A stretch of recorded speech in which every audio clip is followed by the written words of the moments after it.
Good blessed Sunday, March the 26th, 2023. It's about 2:28 p.m. I greet all human beings all around the world with a universal greetings of peace and the blessings of God be upon you. It doesn't matter what your political, philosophical, personal, nor your religious beliefs may be. It doesn't matter whether you're the richest or the poorest person on the face of this earth. It doesn't even matter whether you proclaim toughest or the proclaim weakest person on the face of this earth. It doesn't matter if you're my family, friends, nor my proclaimed enemies. It doesn't matter whether you like me or anything I say or do. It doesn't even matter whether you like my social internet posters that I post. You have a right not to like and to like. You have a right to protest. You have a right to freedom of speech. All you gotta do is look at your constitutional rights. Why do you have those rights? But what I want to talk about today, I want to thank God for all of my children, all of my grandchildren. But it's something concerning my two youngest, which in July they'll be 17 and 18 years old. I pray that once they get old enough that they leave Charleston, Missouri, do like my parents did. My dad, may he rest in peace, honorably discharged World War II veteran. All right now, all right. And my mom, my dad met her when she was 15 years old, and he was about 18 on leave from the military, I believe it was, and he asked her to wait on him. All right now, he asked her to wait on him, and she did. My mom was faithful. My mom was in the Sykes, Missouri, Bell City, Missouri area, and my dad was from Charleston, Missouri. They seen something in southeast Missouri that they didn't like when they was coming up. They didn't want their children, they wanted to have a family, and they didn't want their children to experience what they experienced, racism. But it's a different racism today that I don't want my daughters and them. They had already experienced it. But with the black leaders here in Charleston, Missouri, southeast Missouri, period. The same with the, that's a wolf trying to interrupt me. I felt I hit him with my hat. He might come back, but I got some wolf spray for him. But anyway, the same is in Carbondale, Illinois. The worstest enemy in Carbondale, Illinois, in Charleston, Missouri, and southeast Missouri, maybe in this nation, is the NAACP. All right now. Now, you have some that stand up for what's right, but all the ones I met, with the exception of one and my two young daughters, which they let their membership expire this year because they didn't see nothing that the NAACP stand for. But it's one in Carbondale, Illinois. I thank him for his service in the military. I thank him for his service in Carbondale and other places because he really stand up for what the NAACP stand for. But I want my daughters and them to be able to find a life better than Charleston, Missouri. I may stay here until I die, even though I wasn't born here, but they was born and raised here. But I don't want them to settle down in this town because I don't see a future for unity for blacks. Now don't get me wrong, you have some good blacks in this town. You have some good whites.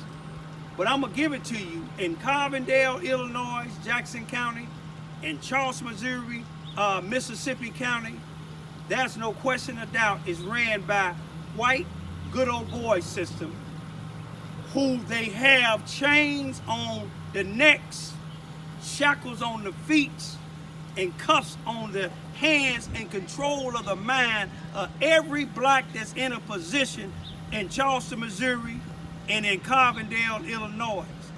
Every one of the NAACP, the same thing, with the exception of me. You see what I'm saying? You can incarcerate my body, but you can never get control of my mind. You know, Malcolm X said, when the mind is a weapon, you never unarmed. You see, these leaders here in Charleston, Missouri, black, and in Carbondale, Illinois, all you got to do is look at the positions of the NAACP. They let them get in City Hall, and in Carbondale, they let them get in City Hall. They let them get on the school boards. You know why? Even in the housing authority, them are some of the biggest criminals. All you got to do is look at the history of some of the NAACP national presidents getting removed for stealing money. NAACP stealing money. Look at some of the housing authorities, executive directors stealing money. But I'm going to end it like this here. I pray that I taught my 2 young daughters, like my oldest daughter, she married somebody that's not a sellout Negro. And I hope and pray that my 2 young daughters find real men. You see what I'm saying? Find real men that would stand up against any evil, whether they're black or white. Some people said I'm racist, but I can tell you one thing. There's a white individual that I met that was stranded here by the name of Chad. Chad is one of my followers. Chad is a subscriber to Justice for Brian. Chad is on my Facebook friend. Chad is a white individual that remembered me helping him. And he know I ain't racist. You got one police officer who left the Charleston, Missouri Police Department and went to the Highway Patrol. He got real good sense, a young man. Young man. And see, I got a chance to meet him and some of his relatives, and they don't show no sign of racism. I can't say that the same thing with City Hall. And if you ain't racist, don't let it bother you. I can't say the same thing in the Charleston, Missouri Police Department, Sheriff Department, and the courthouse. If you ain't racist, don't let it bother you. But I'm going to tell you, ain't damn leader in 700 Elm Street or 700 Cy Williams Avenue or Street here in Charleston, Missouri, also known as the C.F. Baldwin Center, ain't damn black leader in there for the black community. All you have to do is look in Charleston, Missouri, Mississippi County, look in Carbondale, Illinois, Jackson County, and see what the black people got or the leaders have to offer the black people. They don't have to offer them nothing. They'll give you free food, but the government give them to it. You see what I'm saying? They'll have these programs that ain't gonna elevate you to some university. You see what I'm saying?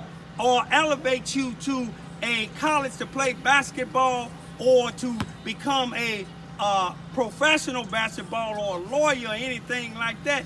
They gonna program you to do the same damn thing they doing, passing out food in the community, selling out your community. I'm gonna leave it like this here. God, please allow my 2 young daughters to find the right men.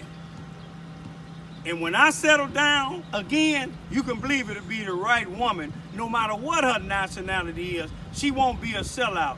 Peace be still.